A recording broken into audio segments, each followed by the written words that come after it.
patria y no hay nada más anti-argentino y sin patria que la izquierda. Ellos no lo harían, ellos traerían la bandera de Palestina, traerían otra bandera. Es más, bájame la música, botoque.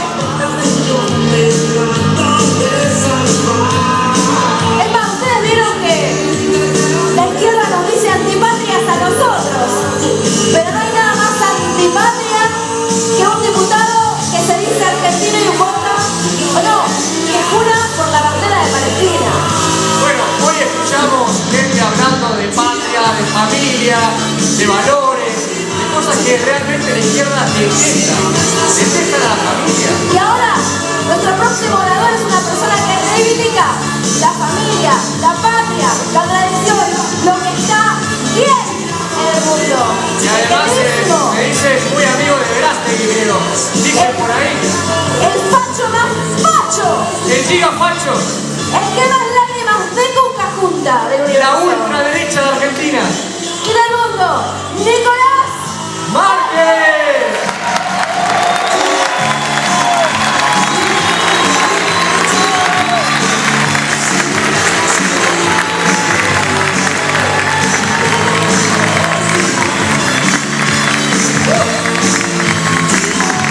¿Cómo le va?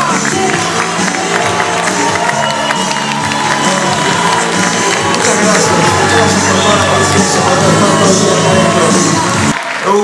Falta poco, estamos en la última instancia. Miren, qué barbaridad, qué mejor manera de festejar lo que ocurrió el domingo, ¿no? Que con una celebración. Vamos a... ¿Quién?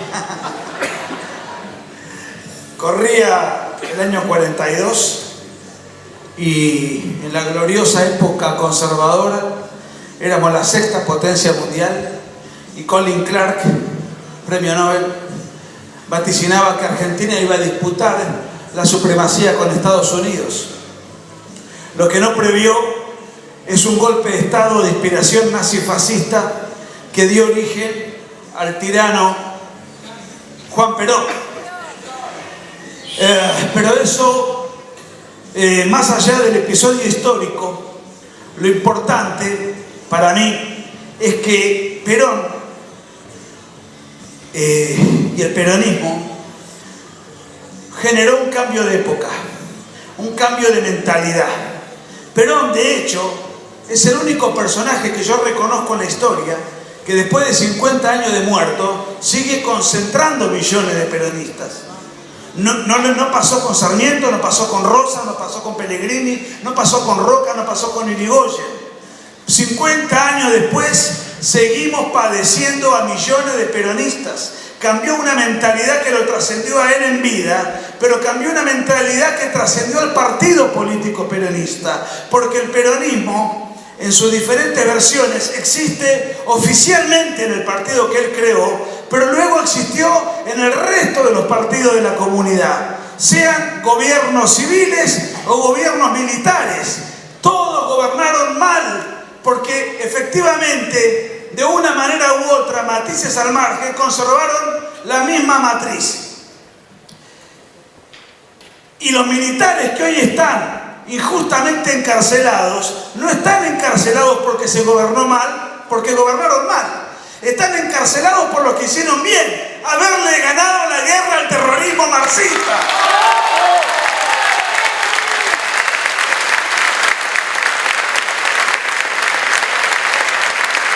En juicios paródicos con jueces y fiscales prevaricadores.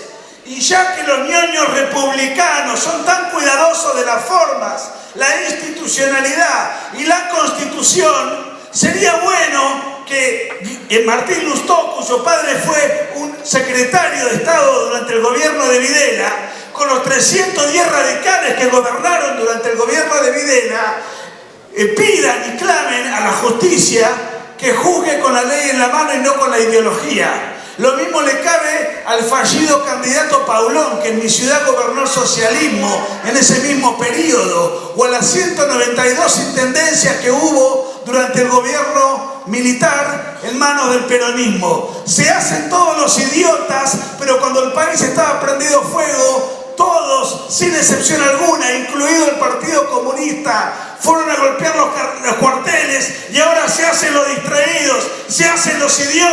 se hacen los tarados y no quieren asumir las responsabilidades precisamente que a ellos les cabe por haber precisamente fracasado en sus políticas de gobierno y haber delegado el poder para luego llevar a quienes le delegaron ese poder, llevarlos al banquillo de los acusados. Yo sé que hay mucha gente que los va a visitar, así que toda mi solidaridad. Ahora,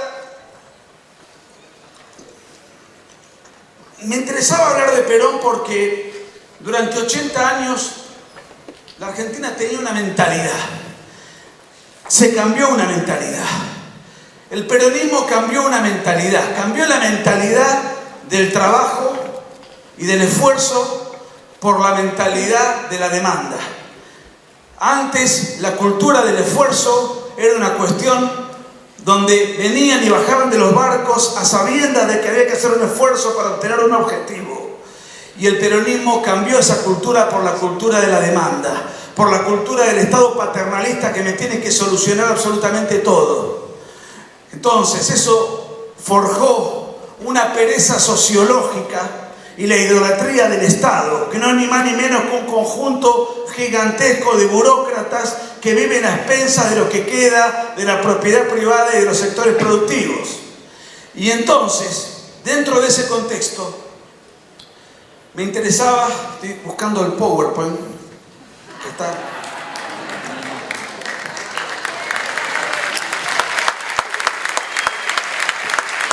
Esto ha sido durante décadas un negocio gigantesco para muchos sectores que se empezaron a quedar fuera del negocio al servicio propio a expensas de los demás, de los pobres, de los jubilados, de los discapacitados, a quienes en los últimos tiempos dijeron representar, los mismos que los empobrecieron.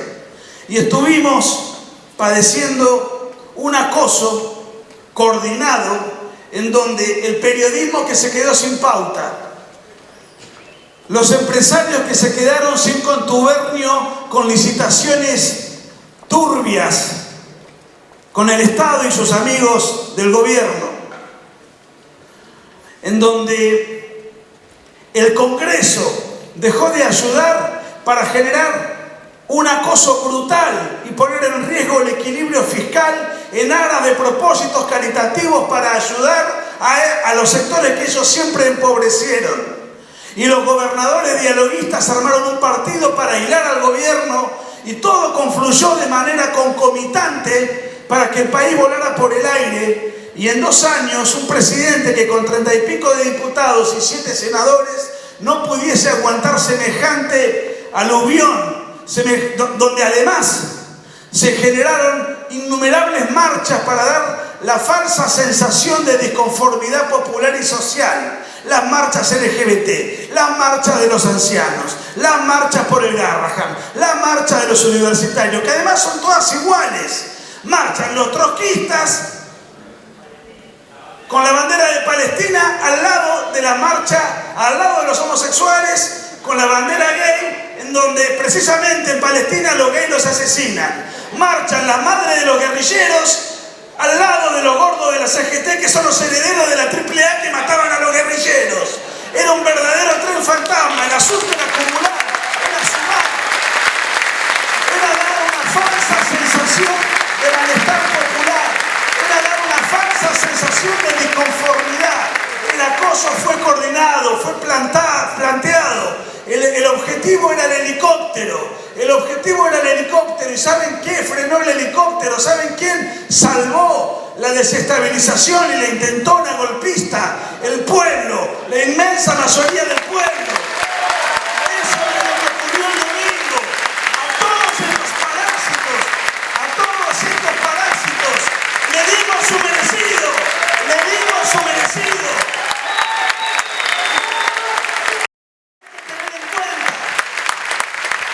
Como decía, claro, era otra época, cuando había papas de verdad y curas de verdad. A mí me han dicho, ¿por qué hay evangélicos acá? Bueno, son grandes amigos y aliados, ¿Pero por qué no hay un sacerdote? Porque ninguno se anima. Y lo digo como católico, con vergüenza. Ninguno se anima a subirse acá. No, esto es ideológico, esto es político, me va a retar el obispo. Es la iglesia que tenemos. Pero Pío XII distinguía muy bien entre la masa y el pueblo. En el año 44, en la Navidad, en un mensaje dirigido al patriciado y a la nobleza romana, distingue entre la masa y el pueblo. ¿Y la masa qué es? Es una multitud, según Pío XII, amorfa e inerte. No tiene personalidad, no tiene autonomía, no tiene fuerza propia, no tiene valor intrínseco. Es un masacote de zombies que solamente se movilizan en la medida en que son impulsados por un demagogo, por un plan social humillante, por el puntero denigrante que te incentiva con alguna limosna y te hace permanecer en el marco de una miseria entretenida o confortable. Esa masa se moviliza solamente de esa manera, por impulsos exógenos. ¿Qué diferencia tiene con el pueblo? El pueblo tiene autonomía, se moviliza por sí. Y eso es lo que pasó el domingo. La masa sacó lo que pudo dentro de los aparatos que desde fuera los incentivaron y los movilizaron y los acarrearon como ciegos a misa humillantemente a cambio de alguna limosna prebendaria. Pero lo que surgió fue el aluvión de votos de la gente que de manera autónoma, de manera voluntaria, de manera consciente, salió de la comodidad de sus casas y fue a frenar el riesgo de que estos sinvergüenzas vuelvan al poder.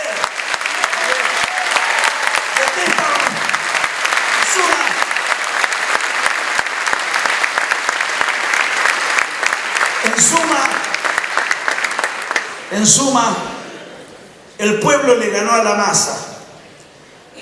Los argentinos de bien le ganamos al parasitismo.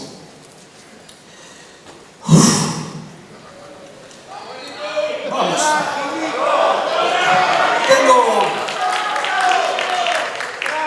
Tengo un problema. Yo mismo no me entiendo la letra. No es un problema de vista, es un problema de caligrafía. Pero ¿por qué ha pasado lo que ha ocurrido en Argentina? Estamos en un cambio de época. Esa es la gran similitud, la única que tiene Milei con Perón, que ha generado un cambio de época y un cambio de mentalidad. Yo con 50 años, la política me interesa desde siempre. Y yo recuerdo que sectores que pensaban así solamente se circunscribían a partidos políticos de élites, con apellidos tradicionales, clubes exclusivos, y bueno, lograban una cantidad de votos de consideración, pero sin ninguna posibilidad de llegar al poder y transformar la realidad. Me acuerdo cuando la UCD llenó River Plate, que no era fácil, en una lluvia brutal. Yo era muy chico, yo no fui. Y había un chiste que decía que dentro de la cancha de River había 50.000 personas y fuera de la cancha de River había 50.000 autos con choferes. Claro, de esa manera llegabas a un sector, pero no al trabajador, no al laburante, no al que se quiere esforzar, no a las clases populares. Milei ha generado un cambio demográfico, un cambio social, un cambio cultural. Lo que antes era una ideología perteneciente a élites pequeñas, de hombres grandes, ahora es una ideología de jóvenes, trabajadores y masiva en términos cuantitativos. Para tal fin hay que dar la batalla cultural. ¿Qué es la batalla cultural? Es un esfuerzo persuasivo, discursivo, que lo que busca es convocar, convencer, desarmar los argumentos de nuestros enemigos, llegar a la mayor cantidad de gente posible con todas las herramientas de las que disponemos. Pero luego, cuando podemos lograr obtener masivamente un consenso, una adhesión, una persuasión colectiva de consideración política, falta lo otro. Falta un partido político que sea coincidente con las ideas de ese sector poblacional al cual se logró llegar. O sea, había que saltar de la batalla cultural a la batalla electoral. Y esa batalla doblemente la ganó Milei. Es un caso, para los que lo subestiman, extraordinario. En 2 años de militancia política que no era su métier, que no tenía experiencia, compitiendo contra políticos que llevaban 30, 40 años de profesión parasitaria, en 2 años llegó a ser presidente. Díganme en la historia dónde hay algo así. Y ahora ha sido ratificado en el poder por el pueblo sano de la argentinidad. Entonces, la batalla cultural y la batalla electoral van de la mano. Si no damos batalla cultural, no persuadimos y tenemos un partido con pocos votos. Y si no damos batalla electoral, no tenemos un partido que nos represente y terminamos votando por el sector menos despreciable, menos repugnante, lo que conocemos como el centrismo amarillo, que afortunadamente me parece que han aprendido la lección y bienvenidos. Pero para dar la batalla cultural hay que formarse, hay que cultivarse, hay que leer. Si no, ¿qué batalla vamos a dar si no tenemos nosotros un argumento sustantivo para persuadir? Por eso, ahora tenemos una mega editorial cuyos libros son distribuidos en todas las librerías del país, encargándose de que en las librerías, siempre hegemonizadas por el error izquierdizante, hoy tengamos un muy fuerte contrapeso. Y eso es Hojas del Sur. Y que, dicho sea de paso, son los que organizaron este encuentro.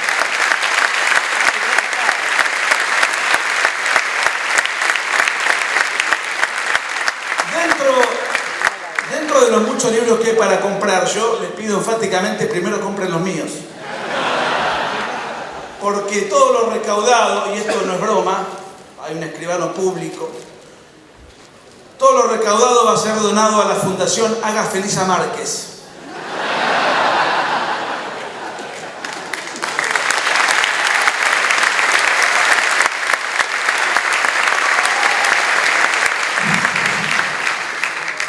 Cuando en el año 2023, en las elecciones generales, Milei pierde 37-30 contra Sergio Massa, candidato que, según audios de público conocimiento, de carácter privado, pero son de público conocimiento, Cristina Kirchner le dijo a su mano derecha Parrilli que Massa tenía vínculos con el narcotráfico, ya que tanto les importa a los peronistas el asunto. En ese momento, Milei habló de la tabula rasa. ¿Qué significaba la tabula rasa? Sumar a todos los sectores. No importa lo que hayan hecho, no importa lo que hayan pensado, no importa de dónde vengan. Lo importante es ahora que se sumen a dar la batalla por la pelea en favor de las ideas que han hecho próspero al mundo. La vida, la libertad y la propiedad. Entonces, es muy interesante porque yo sé que hubo muchos cuestionamientos en torno a ciertos armados políticos en donde había sectores peronistas, ambientes peronistas. Pero le voy a contar una pequeña historia, muy breve, una anécdota. Cuando cae el hitlerismo en 1945 y Alemania se tiene que recomponer, el presidente de la época era Konrad Adenauer, un estadista notable, y su ministro de Economía, Ludwig Erhard, un ícono de la Escuela Austríaca de Economía. Se generó realmente un despegue económico tan brutal que se conoció como milagro alemán. ¿Saben de dónde provenían los ministros, los secretarios, diputados y muchos funcionarios de Konrad Adenauer? Del gobierno anterior. Habían sido nazis. ¿Y cómo es eso? ¿Y si el 90% votó por Hitler? No estoy comparando a Hitler con Perón. Digo, Argentina es peronista. O ha tenido una tradición peronista. Entonces, vamos a construir la Argentina con los argentinos. No podemos clonar o fabricar argentinos inexistentes. Y los necesitamos en todos lados, en tanto y en cuanto hayan abdicado de su error anterior y ahora se sumen a las fuerzas del cielo y a las ideas de la libertad. Entonces, no seamos prejuiciosos en tanto y en cuanto esos que en algún momento de su vida militaron en el error, ahora se hayan pasado a las filas que corresponden. Y además, fue políticamente conveniente. Miren, La Matanza, lugares incluso donde no entra la policía. Y lo digo con cariño, el afecto de un amigo de toda la vida que quiero mucho. ¿Ustedes creen que para ir a La Matanza, si hubiésemos mandado a Bertie Venegas Lynch,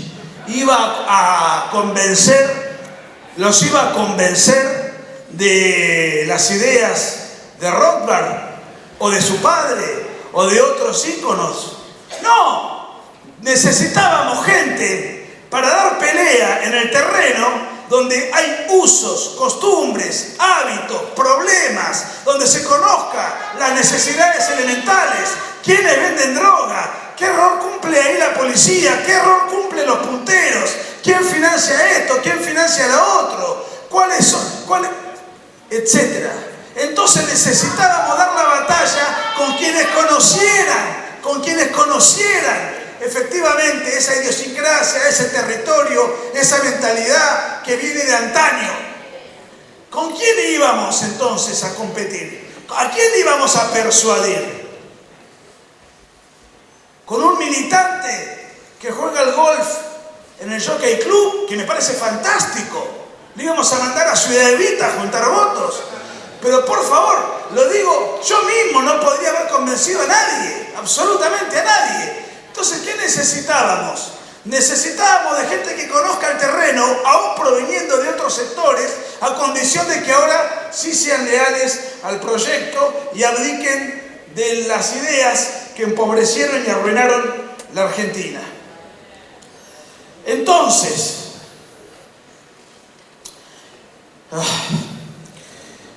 como yo soy pincha y bilardista, yo mido las cosas por el resultado, inclusive con jugadas o con jugadores que a lo mejor no me gustan, pero el resultado confirmó que los aplastamos. Entonces, sería un acto de injusticia no reconocerle a Karina y a Santiago Caputo el haber sido los armadores de la rotunda paliza que le dimos a este flagelo.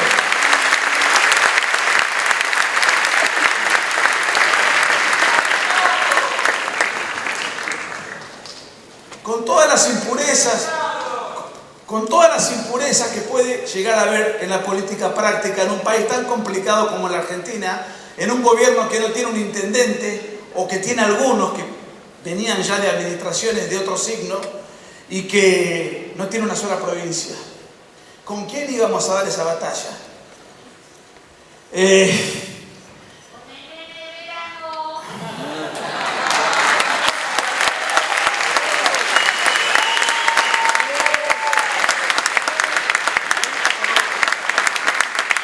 A mí también hay dirigentes que no me gustan, pero prefiero priorizar los 12 millones de argentinos que salieron de la pobreza con este gobierno.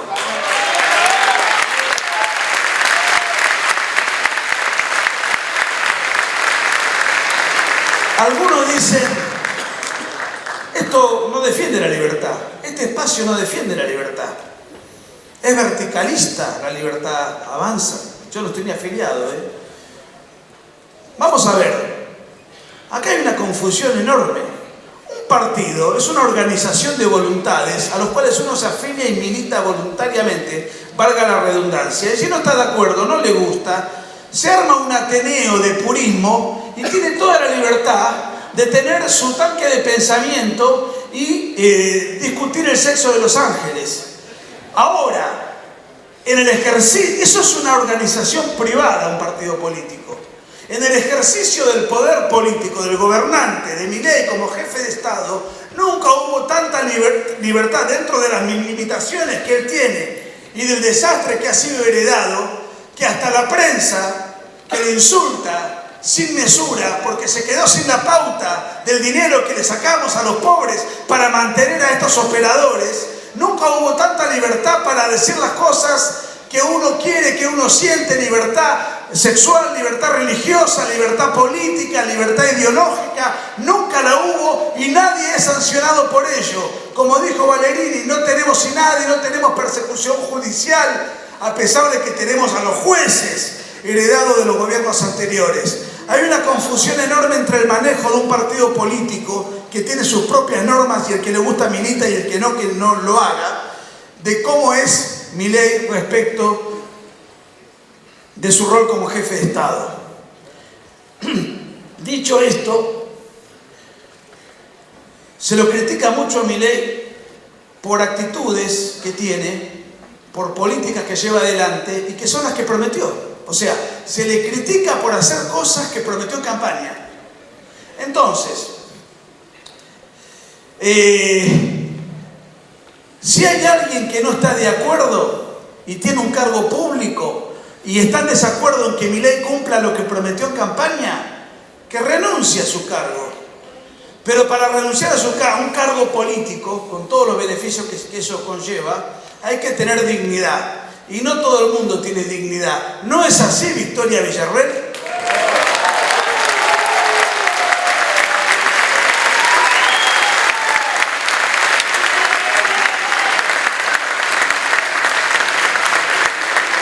Y mientras la izquierda se reúne en el Foro de San Pablo, se rearma en el Foro Económico Social, se rearma en el Grupo de Puebla con todos sus sectores y nosotros hacemos lo propio, de repente nos encontramos con que también hay traidores en el ámbito internacional.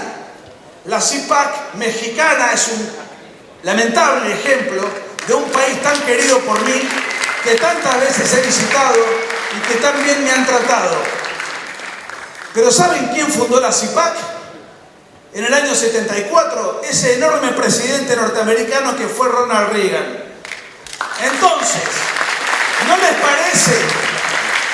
parece que un país tan grande como México, cuna de la hispanidad, con 150 millones de hispanohablantes, no merece tener un representante de Ronald Reagan bastante más lúcido que un actorcito de telenovelas y que lo único que se le ha conocido en los últimos años es su vida en concubinato con Ricky Martin?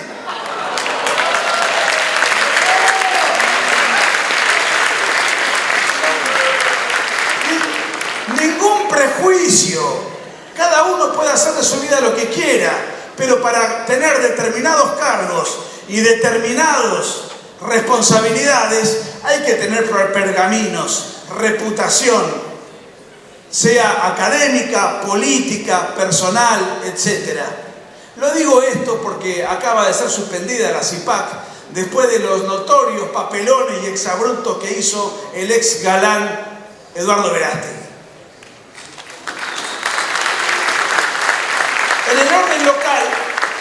En el orden local, que sería muy bueno que también ciertos sectores de la oposición antimileísta que vive obsesionada con la guerra en Medio Oriente se unan. Yo, por ejemplo, uniría a los nazis con los trotskistas en un mismo partido político y armaría un frente que se llame Unión por Jamás.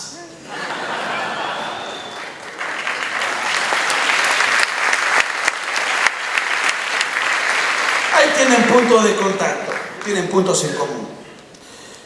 Finalmente, y en consonancia con lo que dijo el presidente después de la paliza que le dimos al enemigo kirchnerista el domingo pasado, que le dio el pueblo a la patria subsidiada, a la patria prebendaria, al partido del Estado. En la medida en que nos levantemos a votar como lo hicimos, no vuelven más.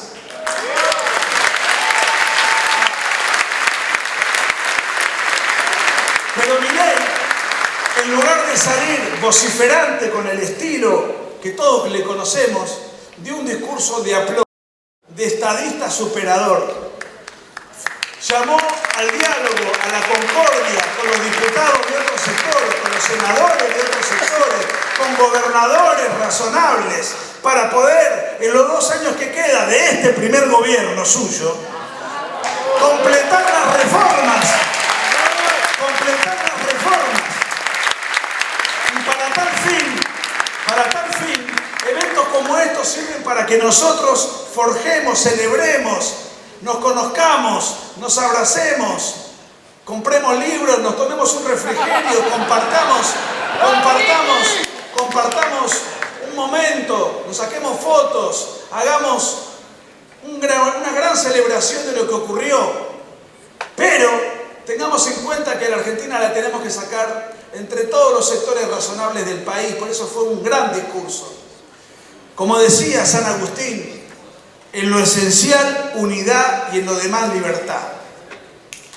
Y hay que ser intransigente en aquello que es esencial y transigente en aquello que es accidental. Por eso me despido con una frase de San José María de Escrivá de Balaguer, que decía: cuando un hombre transige en cuestiones de honra, moral y fe, ese hombre es un hombre sin honra, sin moral y sin fe. Gracias por haber aguantado.